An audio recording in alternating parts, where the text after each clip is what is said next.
Listo, ya pueden ver la pantalla, ¿no? Sí, Sí. Pues esta es nuestra tercera clase. Creo que vamos bien con el ritmo de la clase, al menos de que ustedes me digan lo contrario. por ahora va Sí. bien. Entonces habíamos visto la teoría de probabilidad para variables discretas, ¿no? Definimos los eventos ya como con experimentos estadísticos mentales, en los que ya utilizamos la inferencia y tenemos que aprender a contar para saber de cuántas maneras distintas pueden ocurrir un mismo resultado, ¿no? Y poder escribir de una manera correcta bueno, podemos escribir nuestro espacio de muestreo, pero eso no significa que cada resultado sea obtenible del mismo número de formas, ¿no? Entonces hacemos una colección a partir de nuestro espacio de muestreo y ya podemos saber cuáles son las probabilidades, ¿no? Cómo lo construimos, por cómo lo construimos. Entonces ahí en su tarea va a venir una parte de que demuestren unas fórmulas clásicas de contar. Permutaciones, combinaciones, multipermutaciones, cosas de ese estilo. Repetición sin repetición. Cosas que se supone que se ven en álgebra, ¿no? Pero yo también fui estudiante y sé que no se vieron, no se ven todas, ¿no? Entonces, ese creo que va a ser su primer ejercicio de la tarea. Pero bueno, ya teníamos la probabilidad de variables discretas, incluso tuvimos las medidas de probabilidad y las distribuciones, ¿no? Habíamos visto que una distribución de probabilidad, en el caso discreto, al menos como lo vimos, era una función monótona creciente. Y incluso vimos que en el caso discreto era escalonar, ¿no? Entonces dijimos que nuestro siguiente paso era ver la probabilidad, bueno, la teoría de probabilidad para variables continuas. Entonces, si trabajamos con experimentos estadísticos cuyos resultados forman un continuo, como estamos acostumbrados, al menos aquí en la física, la mayoría de las cosas que medimos, y desde el punto de la física clásica, estamos acostumbrados a un continuo, ¿no? Y, pero no deberíamos de considerar cada subconjunto como un evento. O sea, no podemos hacer el enlace directo con la probabilidad discreta, porque el valor solamente va a caer dentro de un intervalo, ¿no? No va a caer en un solo punto. Y esto es similar a cuando tienen una integral con rima, ¿no? El área debajo de un punto en la curva es cero, ¿no? Entonces aquí vamos a hacer un acercamiento similar, pero un poco más general, que es el análogo a meternos con infinitesimales, ¿no? Y así ya podemos dar cuál es el área debajo de una curva de un arco infinitesimal, ¿sí? Entonces, nuestro propósito ahora es identificar una familia estructurada de subconjuntos de R. Y les dije, después lo podemos extender a dimensiones superiores, ¿no? A Rn o a los complejos. Y bueno, esta familia debe ser suficientemente grande para incluir números individuales, intervalos y conjuntos que podemos obtener por unión, intersección o complementos. ¿Sí? Es nuestra motivación de la clase pasada. Y para eso vamos a ver lo que es un conjunto de Borel y lo que son las funciones de Borel. Entonces, un conjunto de Borel de los reales lo denotamos como B de R o simplemente B con esta B Mathcal. No, este no es Mathcal, es MathBP. Es la familia más pequeña de subconjuntos lambda mayúscula de R, que es cerrada bajo complementos y uniones numerables. ¿Esto le suena conocido?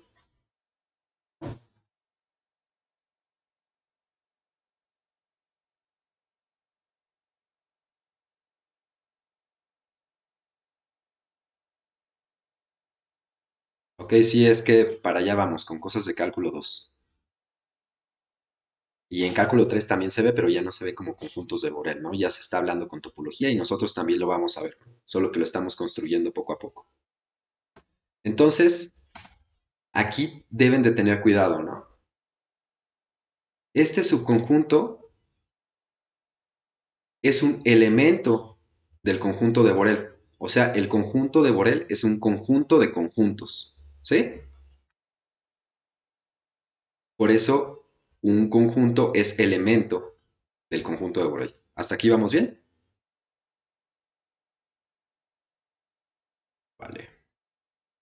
Entonces, si un conjunto lambda mayúscula es elemento del conjunto de Borel, eso significa que el complemento de lambda también es elemento del conjunto de Borel.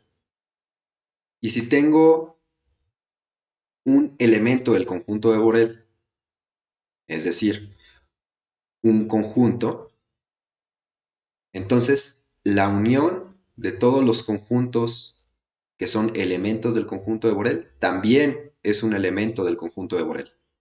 ¿Sí?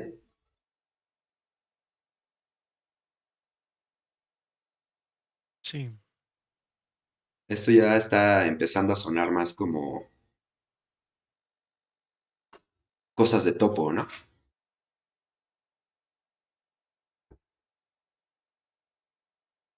sí, un O poco. de cadenas, ¿no?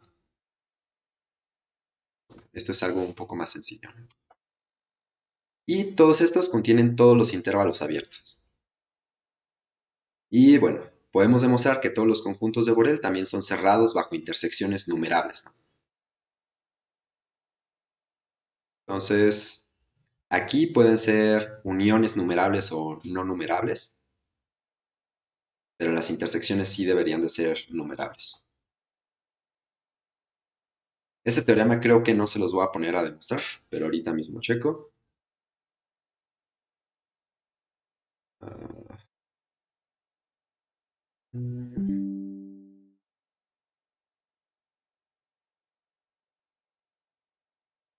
creo que no se los puse, pero bueno. Y los ejemplos de los intervalos abiertos, semiabiertos y cerrados y los conjuntos de un solo elemento de los reales son conjuntos de Borel, ¿no? O sea, este tipo de intervalos son conjuntos de Borel. Ya se los estoy dando como por hecho, ¿no? Solamente les estamos poniendo un nombre, este, elegante, si podemos decirlo de esa manera, ¿no? Entonces, ok. Y cuando los resultados de un experimento estadístico forman un continuo, tenemos problemas al asignar probabilidades a cada resultado, que a su vez satisfagan la condición de normalización. ¿Esto por qué creen que suceda? ¿Por qué creen que tengamos este problema?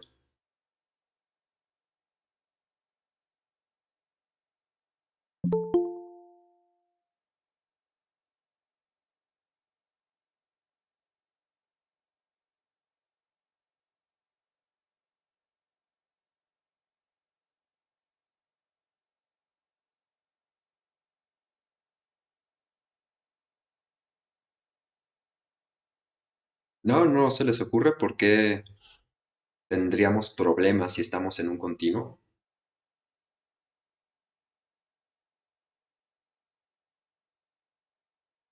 Podrían leer el resto del párrafo y encontrar una explicación, ¿no? Pero vamos, me gustaría que dijeran algo, ¿no?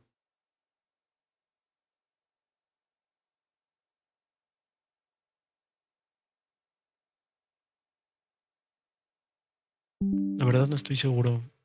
Mm, Tal vez porque puede pasarse de la idea de normalizar Ok, a sí, las o sea, probabilidades. Ajá, algo con las probabilidades y la normalización. O sea que, eh, sí, no sé cómo explicarlo, pero creo que lo tengo como en una gráfica en mi cabeza. ok. O sea, sí, sí va por ese lado, ¿no? Es similar a lo que les dije, ¿no? No podemos asignarle una probabilidad a un solo punto, porque si tenemos un continuo, tenemos una cantidad no numerable de puntos.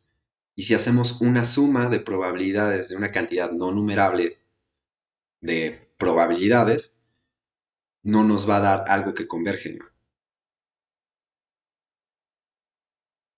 Claro, si todos esos valores son distintos de cero, ¿no?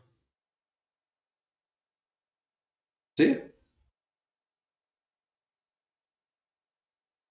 Entonces, para evitar este problema, usaremos la asignación de probabilidades directamente a eventos y no a resultados. Entonces, estamos usando un poco de la intuición que ganamos en la construcción de la probabilidad discreta, ¿no? La introducción de los eventos. Y lo que vamos a hacer es identificar a cada evento con un conjunto de Borel y a cada conjunto de Borel con un evento. Y así podemos dar una distribución de probabilidad descrita como una función de un conjunto de Borel al intervalo 0, 1. ¿Sí? ¿Sí ven más o menos cuál es nuestra línea?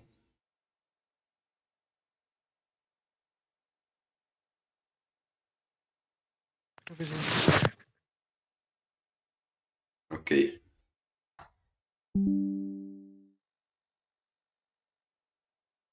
Ahora, generalmente la imagen de un conjunto de Borel bajo una función arbitraria no necesariamente es un conjunto de Borel. Y también, ¿no? El inverso de la imagen de un conjunto de Borel bajo una función f no es un conjunto de Borel. Entonces tenemos que definir lo que es una función de Borel, ¿no? Una función que va de R a R se dice que es función de Borel si su imagen inversa, aquí se fijan, tengo la, la imagen inversa de un conjunto, es notación, este conjunto es un elemento del conjunto de Borel, está definida como todos los t's en R, bueno, los taus en R, tal que la función evaluada en tau es un elemento de lambda mayúscula, ¿no? Recuerden otra vez, ¿no? Lambda mayúscula es un conjunto que es elemento del conjunto de Borel. ¿Sí? ¿Sí vamos bien con la definición? Sí, Ok. Y bueno, esa imagen inversa del elemento del conjunto de Borel, o sea, de lambda mayúscula, tiene que ser un conjunto de Borel, para decir que la función original es una función de Borel. Y en el caso de que la función vaya de los complejos a los complejos, es una función de Borel si tanto su parte real como su parte imaginaria son funciones de Borel, ¿no? Solamente la hacemos a cachitos, ¿no? ¿Sí? ¿Puedo seguir a la siguiente diapositiva?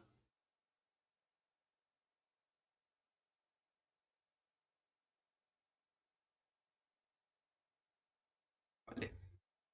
Sí, Ok.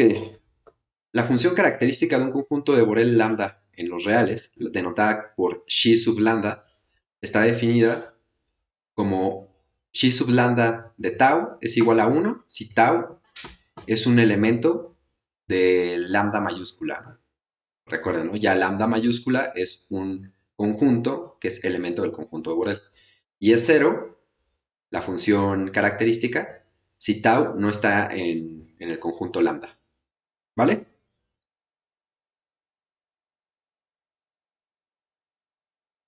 Ok. Ahora, sea lambda un conjunto de Borel y lambda sub L, con L enumerable, una colección de conjuntos de Borel disjuntos que forman una partición de el lambda original.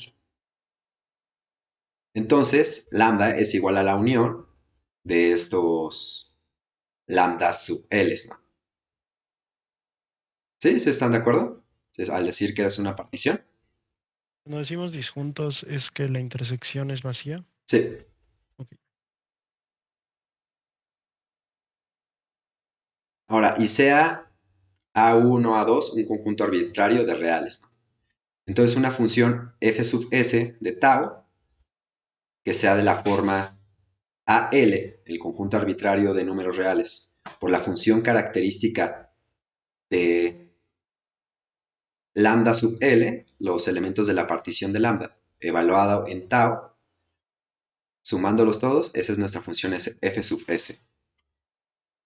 Entonces, a esta le denominamos una función simple definida en lambda. ¿Sí? ¿Hasta aquí bien? A lo mejor no parece en qué lo vamos a utilizar, pero sí está bien con esta definición.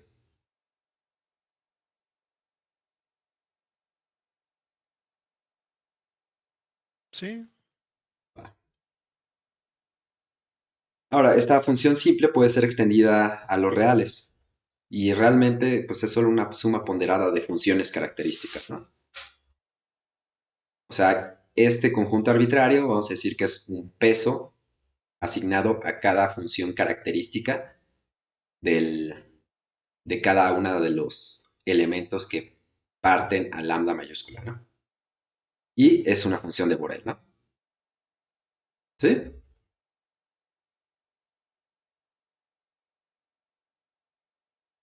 Creo que sí. Ok. Hacer un ejemplo de las funciones de Borel, ¿no? Ahora sí vamos a utilizarlas, ¿no? Vamos a definir las medidas de Lebesgue y de Lebesgue-Stieltjes. Entonces, una medida m, si lo quieren escribir en LaTeX, este sí es MathCal, en los conjuntos de Borel es una función de los conjuntos de Borel a los reales extendidos. ¿Alguno de ustedes ya sabe cuáles son los reales extendidos?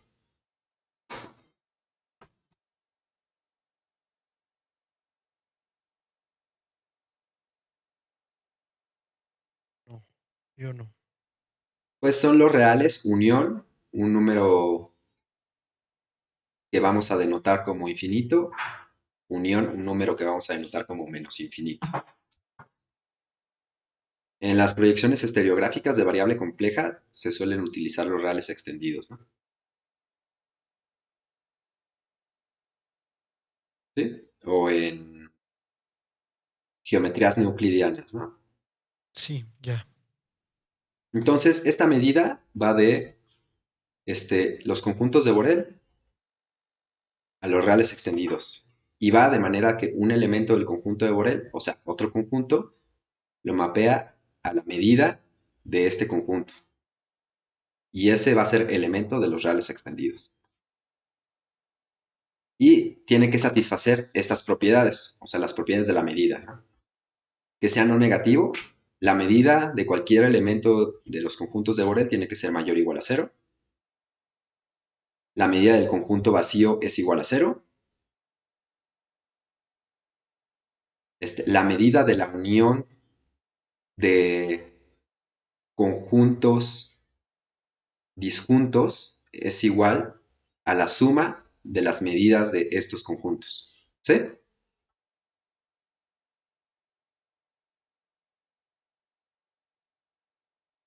Y entonces decimos que un conjunto es de medida cero si su medida es cero, ¿no?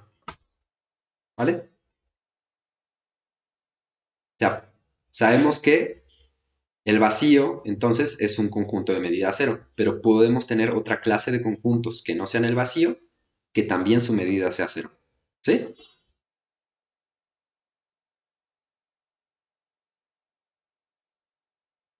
O sea, ¿se puede? Sí, y ahorita Ah, lo ok. vamos a ver. Entonces ya tenemos nuestra función de la medida de dados conjuntos de Borel. Entonces, la función que asigna una longitud a cada conjunto de Borel podemos definirlas a partir de el valor de la medida de un intervalo semiabierto. Entonces, vamos a definir que la medida de este intervalo semiabierto, o sea, abierto por la izquierda y cerrado por la derecha, es igual a la resta de los extremos, ¿no? Sí, sí está sencilla esta definición. O sea, sí se entiende. Ya habíamos visto que este intervalo o esta clase de intervalos es un conjunto de Borel, ¿no? Bueno, es un elemento de los conjuntos de Borel.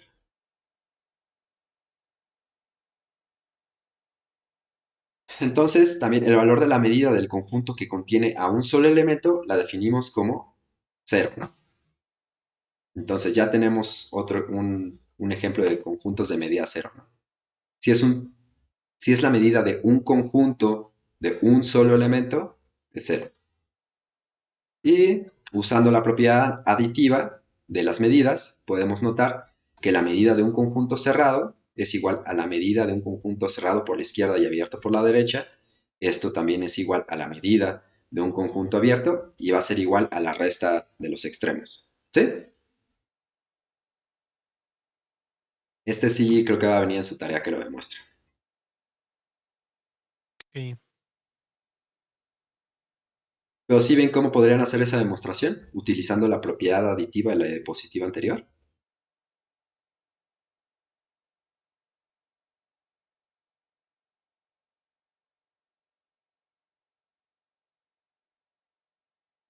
mí no me queda muy claro cómo se define la medida.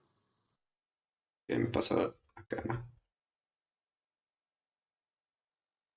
O sea, en general, tengo que la medida va de conjuntos de Borel a los reales extendidos, ¿no? Tienen que satisfacer estas tres cosas, ¿no? La medida de un conjunto que sea conjunto de Borel tiene que ser mayor o igual a cero, la medida del vacío es cero y la medida de la unión de conjuntos disjuntos es igual a la suma de las medidas de tales conjuntos, ¿no? O sea, individualmente. Y ahora aquí en esta les estoy diciendo que podemos definirla a partir de la longitud del intervalo. Entonces, la medida del intervalo semiabierto, o sea, abierto por la izquierda y cerrado por la derecha, es la resta de sus extremos. ¿Hasta ahí bien? Sí, Ok. Y que la medida de un solo elemento es cero. Entonces, ¿hasta ahí también bien? sí, Entonces, ahora, ¿sí ven más o menos cómo hacer esta demostración a partir de estas definiciones y utilizando la propiedad aditiva de las medidas?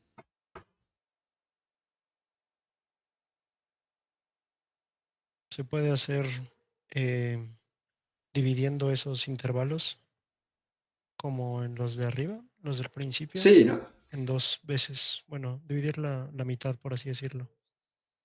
Sí, ¿no? Este intervalo es este de aquí arriba, unión, un TL de aquí, ¿no? A ver, el cursor lo tengo en la pantalla equivocada, ¿no? Este intervalo de aquí es la unión de este intervalo con un tau L, ¿no? Y la medida bueno, del conjunto que tiene al tau L es cero y la medida de este es tau L' menos tau L, ¿no? Entonces ya tengo que esta medida es la misma a esta medida, ¿no? Y de manera similar con los otros dos. ¿Sí?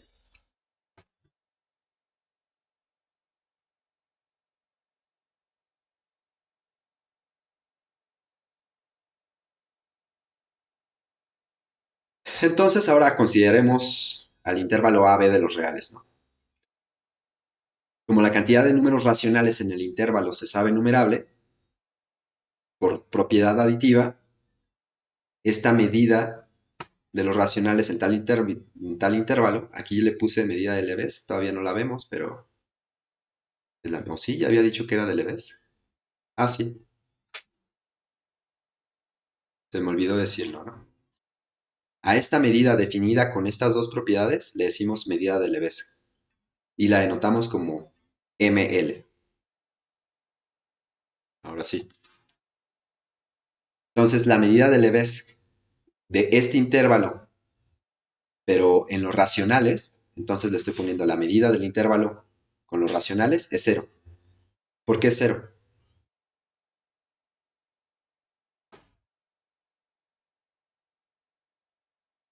Que está sumando puntos. Exacto. Y la medida de un punto es cero, ¿no? Y por propiedad aditiva, este conjunto en los racionales es la unión de puros puntos, ¿no? Entonces, la medida de ese intervalo en los racionales es la suma de puros ceros, ¿no?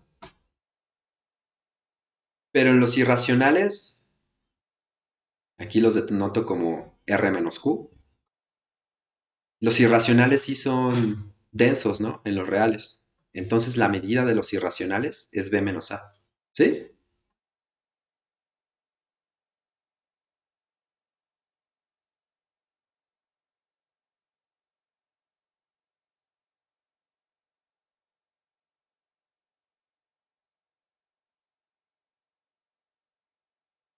Entonces, bueno, la medida de LBS es una medida de la longitud de un intervalo.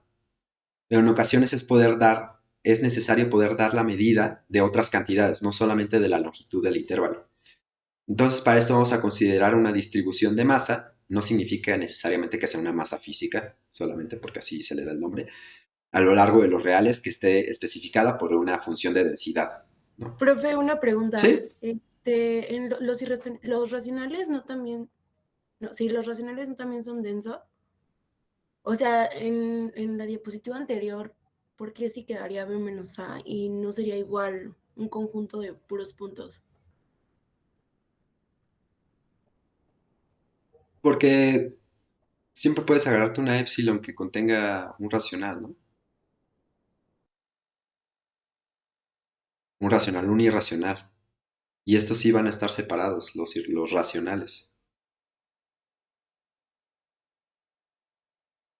O lo que es lo mismo, ¿no? Más fácil. Los irracionales, literalmente puedes verlos como los reales menos los racionales, ¿no? Entonces, si a los reales le quitas una cantidad infinita pero numerable de puntos, va a seguir teniendo un continuo, ¿no? Entre comillas, ¿no? ¿Sí? Creo que sí. Gracias.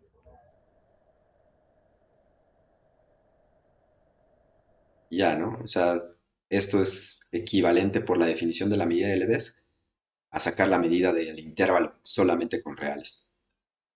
¿Sí? ¿O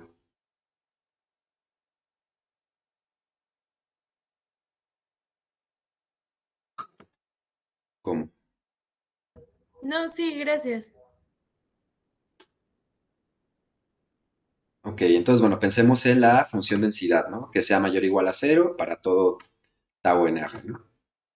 Entonces, la masa total en el intervalo de menos infinito a tau va a estar dada por esta función, ¿no? La masa, dependiendo de tau, es la integral de menos infinito a tau de mi función densidad, ¿no?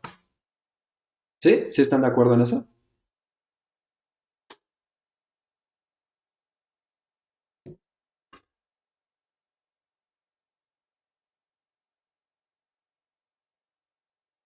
¿Por qué lo hacemos positiva? Solamente para ¿A que tau? tenga, Ah, sí, para que tenga sentido más como poder relacionarlo más con una masa física, aunque realmente no lo sea, ¿no? vale.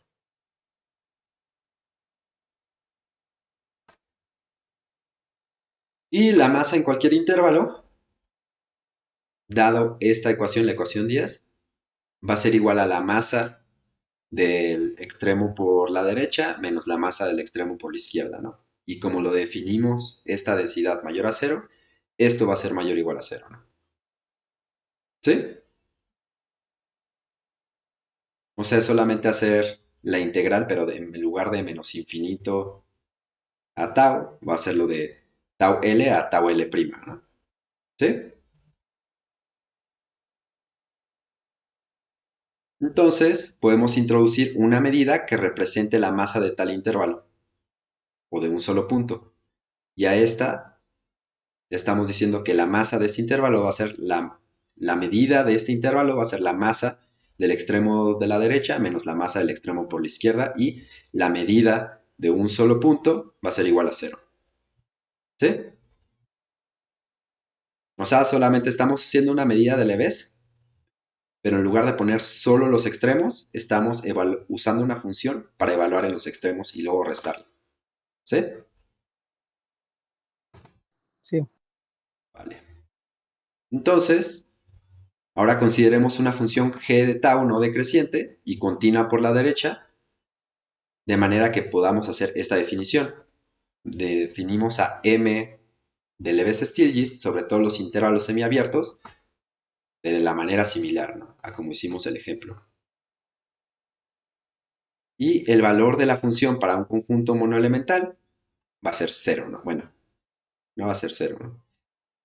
Literalmente, ¿no? Va a ser el límite cuando epsilon tiende a cero de g de tau más epsilon menos g de tau menos epsilon.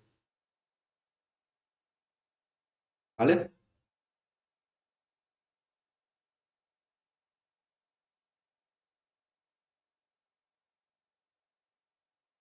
O sea, esto es parecido a decir el límite de g de tau más h por la derecha y g de tau más h por la izquierda. ¿Sí? Cuando h tiende a 0. ¿De acuerdo?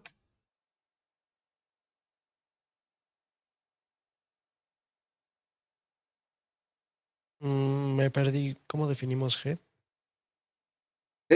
Pues es una función no decreciente y continua por la Ah, derecha. no tiene. Va. Ya. Solamente la definimos como no decreciente para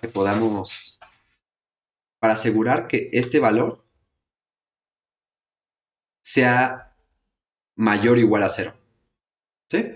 Es por eso que le pedimos que sea no decreciente. Ok. Y que así sea similar a la que está en la diapositiva anterior. ¿Vale? Sí. Ok, y entonces extendemos la función de conjunto a todos los conjuntos de Borel para producir una única medida. Y como les dije, a esta medida m sub ls, g se lo denomina medida de Lebesgue-Stieltjes generada por una función g de tau. ¿Vale? Y ya casi acabamos. A ver. Ahora acabaremos temprano hoy. Entonces, bueno, tenemos que notar que la función generadora de la medida de Lebesgue-Stieltjes, o sea, la g de tau, no requiere ser absolutamente continua. Solo le pedimos que fuera continua por la derecha. Pero, o sea, esto nos va a permitir meternos con funciones no tan restringidas como que sean absolutamente continuas, ¿no? O sea, que sean continuas a pedazos, ¿sí?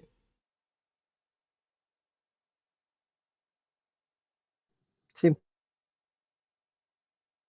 Y bueno, si consideramos g de tau igual a tau, pues la medida de Lebesgue-Stieltjes coincide con la medida de Lebesgue. ¿Sí están de acuerdo en eso?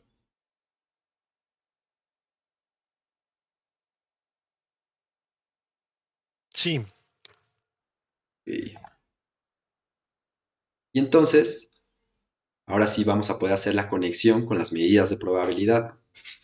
Entonces, las medidas de probabilidad que vimos en la clase pasada coinciden con las medidas en conjuntos de Borel al darnos cuenta que una colección de eventos es un conjunto de Borel. ¿Vale? Entonces el problema que hablamos ahora al principio de esta clase ya lo esquivamos al dar la medida de eventos, porque estos eventos podemos darlos por intervalos como puntos, pero ya sabemos que si son puntos o resultados individuales, son de medida 0, ya no nos van a causar problema con la normalización. Entonces son intervalos o resultados de operaciones de conjuntos, ¿no? Unión, intersección, etcétera. ¿Sí? Y ya podemos asignarles una medida.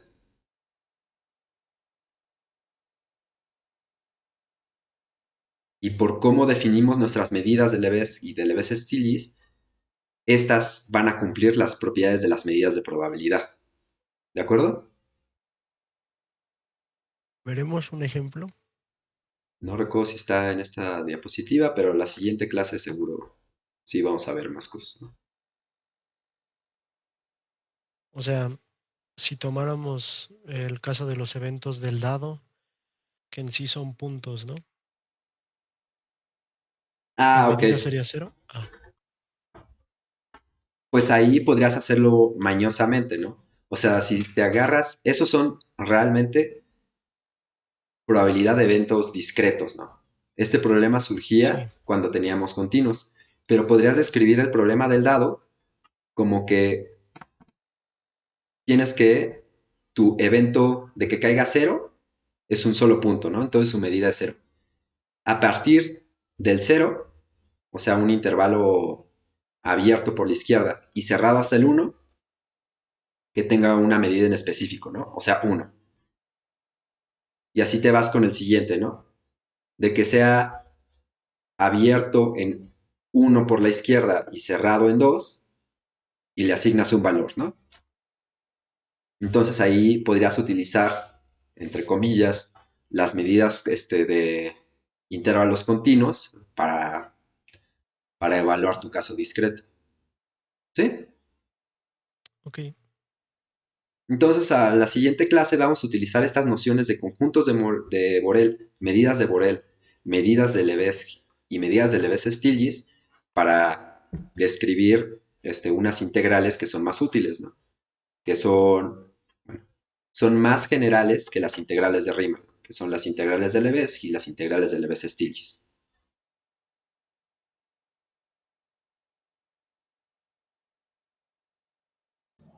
Profe, una pregunta. ¿Sí?